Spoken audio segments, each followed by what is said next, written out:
但我覺得錯嘅決定咧，就係前設係覺得你嘅上司或者你嘅 teammate 會教你嘢呢一件事，亦都冇人會請你去返一份工咧係教你做嘢，人哋請你返嚟做嘢㗎嘛，你係要喺做嘢個過程自己識得自動自覺地去學。即係如果本身遇到人好肯教你咧，其實係 bonus 嚟嘅。係啊，不過你第一份工可能就有，咁就係啦，以為一個都係咁㗎啦，點知係第二份就係直接俾個現實赤裸裸咁俾你。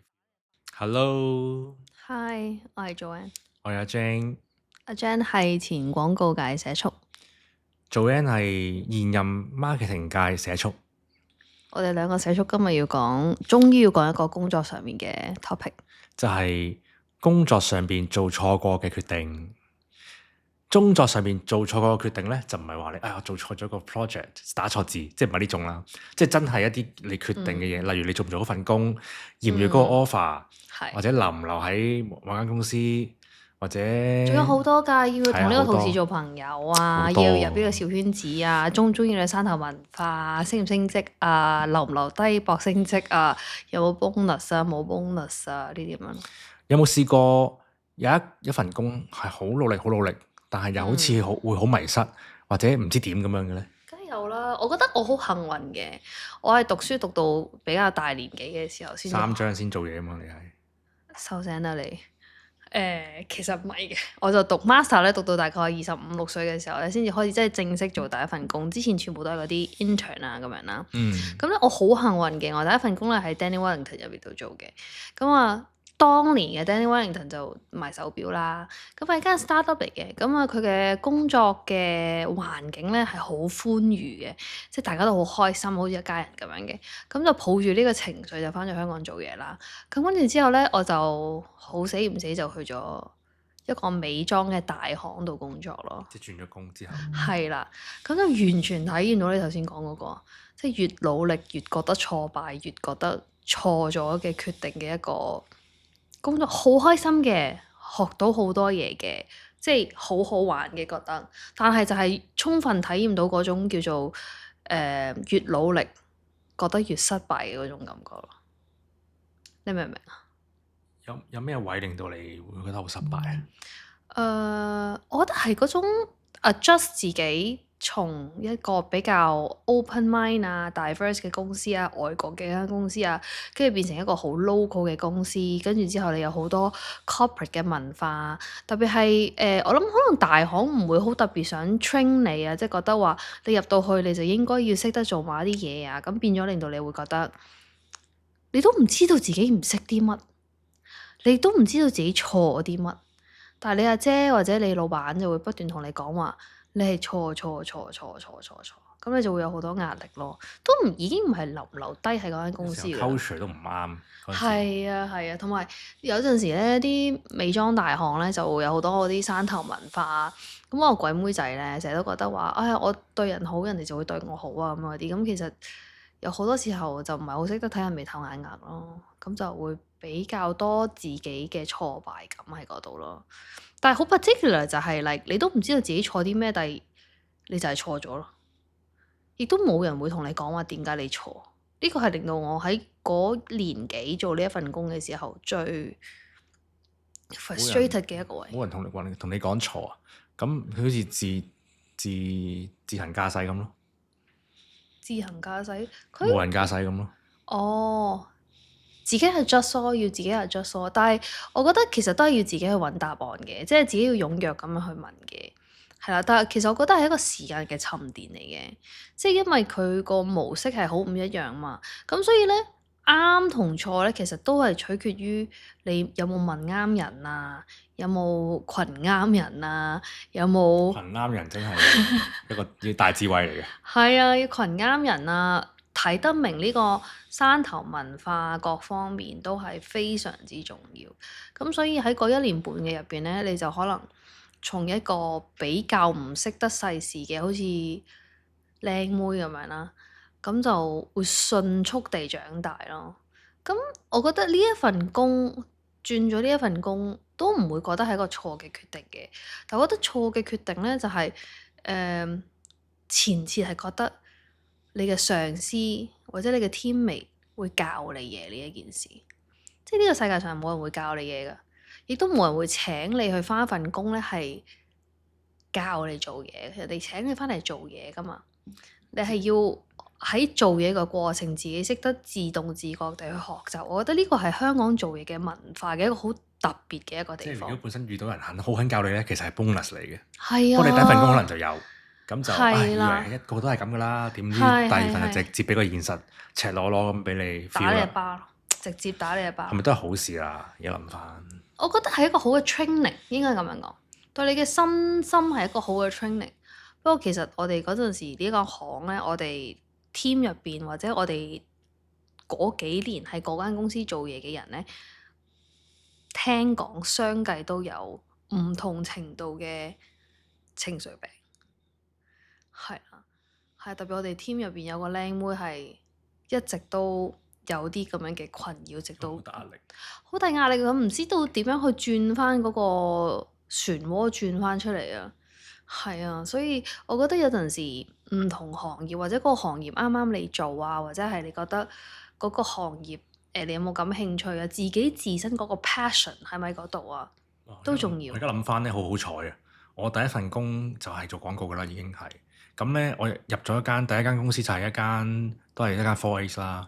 咁咧嗰陣時係極之誇張嘅，即係可能每一日咧都要過12點嘅，即係 OTO 到過12點，可能1、2點咁樣，有時3、4點都會。做咁廣告好似好經常性有因為咁樣嘅片面嘅印象，都好似係咁樣。嗰陣時係，而家可能少咗噶啦。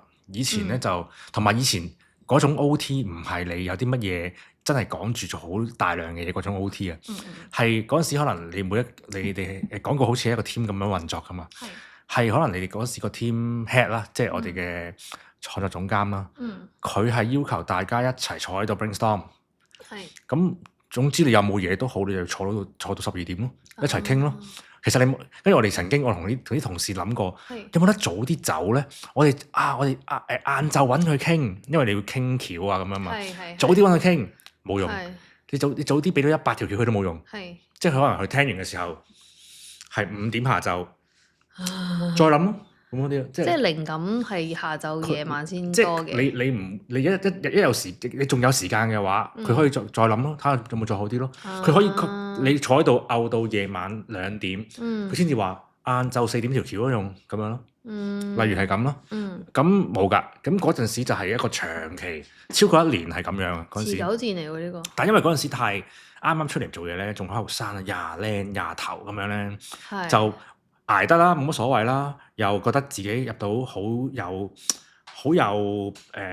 興趣嘅工作，係我嘅理想，想做廣告咁樣，咁就覺得好好喎。同埋嗰陣時咧，咁啱又可能同女朋友有啲問題咁樣咧，哇唔想面對啊，跟住咧就日日喺度 OT，同埋嗰陣時唔會咁多朋友日食飯噶嘛，嗰陣時好貴啊出去食飯，咁所以就冇所謂咯，日日喺度 OT 咯，成班同事係 friend 嚟嘅咁樣，好正覺得。但係咁樣都有好多革命友誼啊，唔係咩？有，咁所以嗰時嗰啲同事而家都就算冇見好幾年，都係嗰種係啦，你咁嘅形容詞好啱啊，係有呢個感覺咯。係啦。咁所以件事本身好慘，但係而家睇翻係有可能唔係錯嘅咁樣，但係你叫我再做咧，我就唔會。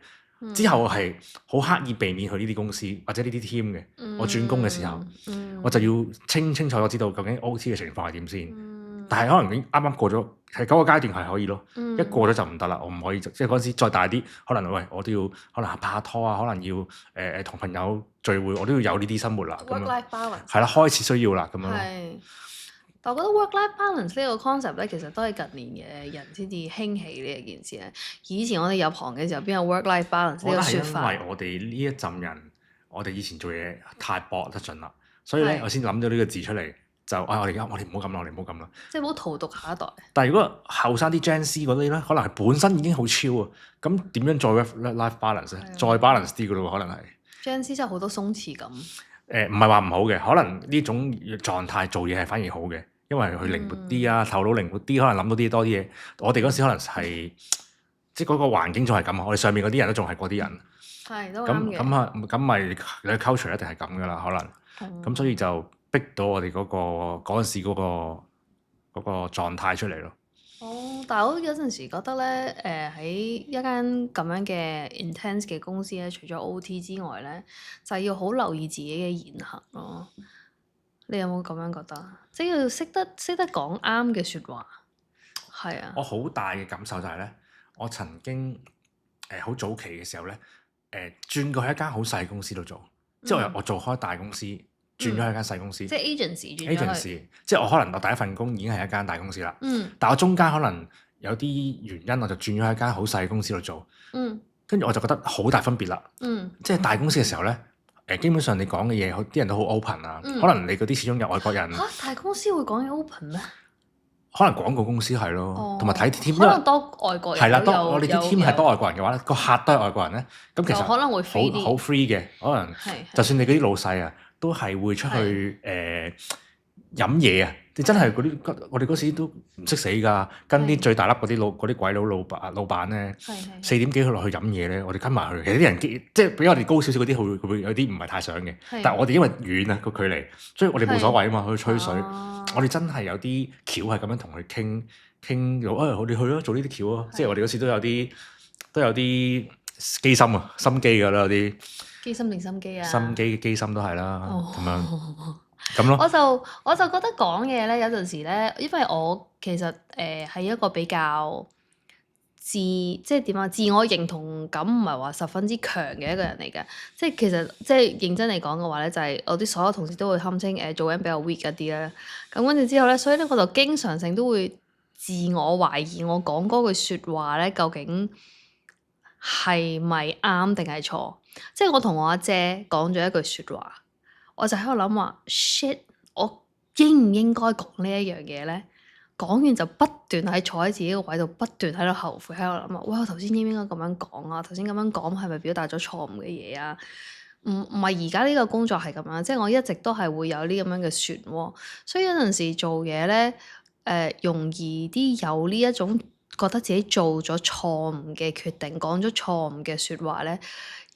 都係容易有好多自我懷疑嘅時候噶，所以咧喺個工作上面嚟講咧，真係有陣時真係好似唔係你嘅心理素質要好強啊，即係你唔係好 care 人哋講啲乜嘢啊，亦都唔係好 care about 呢個世界會點樣睇你啊。好難唔 care 嘅，我特別 care 咯，所以我覺得我都幾 weak 嘅有陣時，但係咧我又好 outgoing 喎，咁變咗咧就係好conflicting 咯。但係你就係嗰種好似唔係好 care 人哋講啲咩嗰種人，人哋點樣批評你或者點樣講你都好似冇所謂咁樣嗰種。唔係嘅，但係咧我早年定嘅個人設咧，而家係咁講翻啦，以前冇咁多計算嘅。但係我以前咧，即係 MBA 嘅時候，即係可能啱啱做頭幾份工啦，20零歲嘅時候咧，咁我係建立一個亂講嘢嘅形象。哦，真係㗎？唔係刻意嘅，而家諗翻咪咁樣形容咯。但係以前可能我會亂咁噏啊。即係你而家 subtle 啲。而家 subtle 好多。以前亂咁噏咧，咁啲人慢慢會覺得你可能玩嘢啊講笑咧，啲人唔會太過上心啊，知道你係玩，咁就變相咧我有亂講嘢嘅空間。而你如果本身個人設唔係咁咧，你就可能唔敢咁樣講啦。咁亦都可能我自己事後我覺得係特登有少少又會係特登啦，因為都係我嘅性格啦。第一，第二咧就變相我就好似可以玩嘢咁咯。哦，咁你會創造咗一個自我嘅嗰個試錯嘅空間出嚟咯。係啊，咁嗰陣時我就算成班有啲大 project 咧，要好多人一齊，咁樣要傾橋啊 brainstorm 咧，我咪亂咁噏咧，咁啲人都唔會覺得你好蠢啊，我都唔怕講啊，因為啲人都知你係玩。咁最憎人哋話我蠢咯。咁啊，而家好少人會話人蠢嘅係嘛？唔係啊，都有嘅。都有㗎，我哋咁蠢嘅咁啊？有咩？我哋個導演咯，可能有陣時。冇人好似冇啦，我自己覺得自己蠢多啲咯。唔係有陣時咧，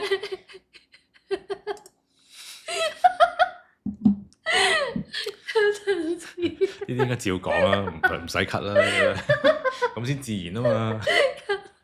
我就好唔中意人哋話我蠢嘅，因為咧我成日都覺得我都經歷豐富啊，係咪先？咁係咪經滄海咯，我呢啲叫。曾經窗外添嘛，我覺得歷盡滄桑咯，我覺得我係。嗯，咁但係我又會覺得話係咪先？即係大家都讀咁，即係飽讀詩書係咪先？又做咗咁多工作係咪先？又行咗咁多萬里路係咪先？又去咗咁多地方，理應都唔蠢得去邊啦，係咪先？嗰個 level 個水準理都論上係啊，係咪先？點即解會咁係憑咩蠢啊？俾人哋話你蠢咧？咁嗰人係咪好聰明啊？我覺得咁樣嘅，我研究過呢一件事㗎啦，就係每個人睇嘅做嘢做事方法個 point of view 唔一樣。當你個 point of view 觀點與角度唔一樣嘅時候咧，人哋同你個觀點與角度唔 align 嘅時候咧，你好容易係會覺得對方蠢嘅，係啦。咁佢可能話你蠢，好似我哋導演咁樣，可能話人哋蠢咧，可能佢只係講笑，係咪先？即係好似你咁樣講亂咁噏咁樣。可能我有啲上司就話：喂，BB，點解你做嘢做成咁樣嘅？即係其實變相佢都係話你做嘢好唔謹慎，個心好唔仔細，希望你可以改進。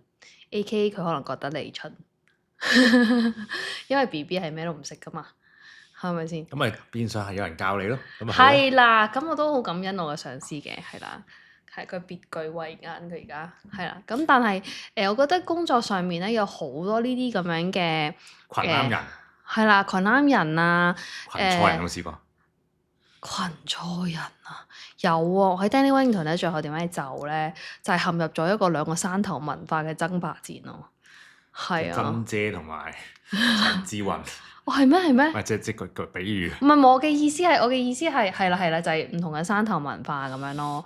咁、我最後就成為咗嗰個拉鋸點，咁我就成為咗個犧牲品咯。但我自己辭職嘅，係啦，因為我已經揾到嗰個美妝大行嘅嗰份工，咁亦都係一個升職嘅一份工嚟嘅，咁亦都係多啲錢啦，of course。係好多時咧，講起呢樣嘢咧係，為咗想轉工升職咧，我係唔理嗰度有咩問題，照去。試唔試過啊？我試過，係，即係分享下。冇啊，因為你去到某個時候，哇，係公司未升，但係想升，係咁你一定係碌貨出邊啦。咁係我哋呢咁一定啲行業係過個堂係啦，肥啲呢啲都嘅，明㗎啦。咁咪會咯。咁咪嗰陣時，可能好想我去嗰個位或者嗰個人工啦之類啦。咁可能去到一啲所謂好有問題啊、地獄啊咁之類嗰啲咧，係我都試過，照去咯，唔理咯，咁樣咯。即係過咗個堂先。過咗先咯。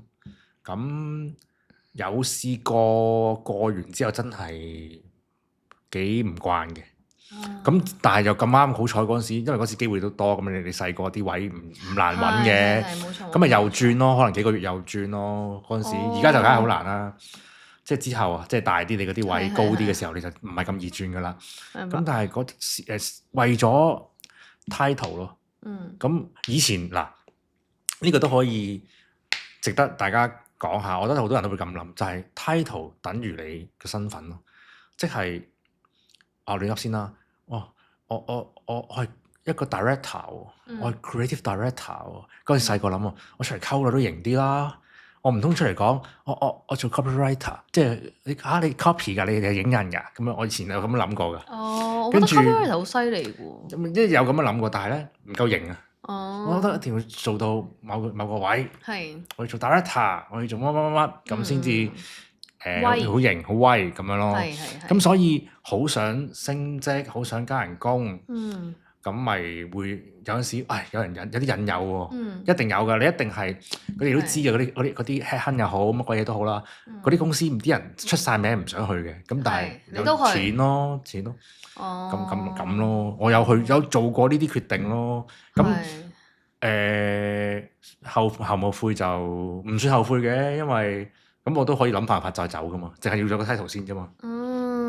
我諗其實都有好多呢啲咁樣嘅 situations 嘅。去間公司最主要嘅當然就係個 title 啱啦，咁跟住之後就個錢啱啦。但係覺得其實返工嘅個 stability 咧最好咧就係、你可以做到你自己想做嘅嘢咯。我覺得呢個都係我之後先至尋找到嘅一個 balance 嘅位。因為以前咧，你翻工咧，你好容易會有種好厭惡嘅情緒，覺得自己做咩都係做錯咗，或者覺得唔知點解要做呢一份工。但其實可能明明你唔係真係 100% 需要 rely on 呢一份工，或者你覺得我都有足夠 savings，其實我可以撻皮2個月先，跟住去休息。但其實你都係會默默然咁樣留咗喺你一份工度。但個 point 係你要睇得到你嘅 passion 究竟喺邊，呢個亦都係你好難去 make 一個叫做 accurate 嘅 decision 嘅一個位，即係唔被嗰個利益分心嘅一個 situation 係咪先？但係其實咧 throughout 我呢10年啦，叫做呢10年好 intense 工作嘅呢10年嚟講嘅話咧，其實當中都有啲好多 ups and downs 嘅。咁但係咧總括嚟講嘅話咧，其實我個 background 好奇特到一個點咧，就係我每一個願意請我嘅阿姐或者阿哥都好啦，我都好感恩佢哋可以 see it beyond 我 CV 嘅嗰個 point 咯。因為有好多時候咧，好多即係特別係大嘅 corporate 咧，請人係睇 track record 噶嘛，佢哋都怕請錯人噶嘛，佢哋都怕係去做錯唔同嘅決定噶嘛，咁所以佢哋一定係 tend to 去請一啲完全100% 符合，好似一個插蘇咁樣，即用即插即刻 function 嘅一啲人，係咪先？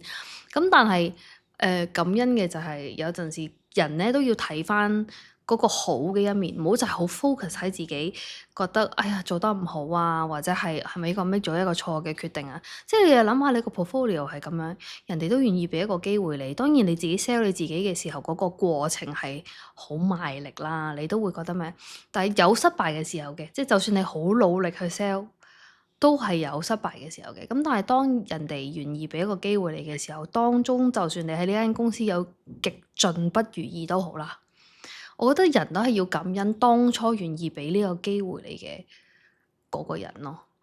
你多唔多人俾機會你？So far 我覺得大家都好願意俾呢個機會我嘅，係啦。我都覺得係嘅。其實我都 keep 住咧有啲貴人咯，所謂即係嗰啲。係咪我啊？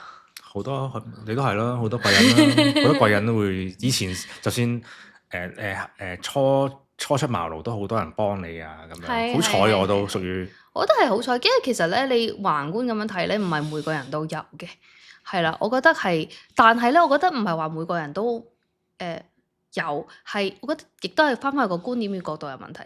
即係你點樣喺你工作嘅狀態，或者你去得到呢一份工作嘅時候咧，你點樣去轉一個方向去睇呢件事？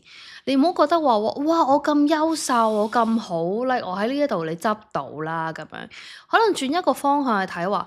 我都有我想表達嘅嘢，我都有想進步嘅嘢，我都想有喺呢一份工作度得到嘅嘢。At the same time，人哋願意俾呢個機會你去嘗試，我覺得其實尤其是係你完全係轉咗一個 title 啦，轉咗一個行業啦，甚至係你係一個 long break 嘅意思係超過2年都冇做嘢嗰啲 long break 喎。跟住你個 resume 可能講埋晒啲好唔等使嘅嘢。我做過 influencer 啊，我自己開個 agency 啊，我自己開個公司啊，呢啲咁樣嘅嘢咧。喂，咪仲更加係啦，咁你諗下一個 corporate 佢願意，你話你願意出翻嚟做嘢啫，係咪？你願意去打翻工啫，人哋唔一定要俾機會你噶嘛，因為人哋點樣去 synchronize 你嘅 function 咧，係咪先？咁跟住之後，所以咧嘅意思就係有陣時就會覺得話，其實做啱定係做錯，覺得自己好定係唔好。其實都係觀點與角度嘅問題。咁會唔會有一刻係你擺明覺得嗰度唔好噶啦，但係你又會揀留低？嗱，我覺得係你入呢一間公司嘅時候，你嘅目標係啲乜嘢？當然你做嘢嘅過程，你嘅目標會改變啦。你每一日你嘅目標都可能會有改變啦，係咪先？你每一日想食嘅嘢都唔一樣啦，何況你嘅目標係咪先？咁但係佢令到你留低嘅嗰個原因，一定係要 sustain 到一個位，係你覺得值得咯。一係錢，一係嗱，一係啦，一唔係咧，我勞性好高嘅，我覺得佢嘅工作好繁忙嘅，但係好多 shit 嘅，但係每間公司都有 shit 㗎啦，係咪先？大公司有 shit，細公司有 shit，你在乎係攞隻大啲嘅羹去食呢個 shit，定係攞隻 teaspoon 去食呢個 shit 嘅啫，係咪先？每一間公司都有唔好嘅地方㗎，係咪先？咁但係其實就係你點樣去睇呢件事，同埋錢俾得足嘅，咁食幾多 shit 咁咪食咯，係咪先？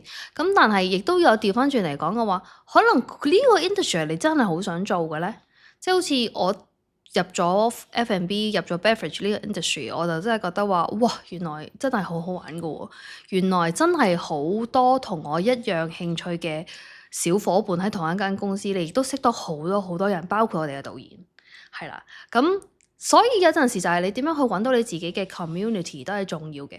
如果你入咗一間公司，你好難揾到自己嘅 community。本身你係從一個好 active 嘅人喺一間公司入邊，你係好三五成群，大家一齊去食飯。到你返一個新公司嘅時候，變成一個 loner，咁你就可能會諗下話，究竟係我唔 fit 呢間公司，同做朋友一樣嘅啫，人夾人緣。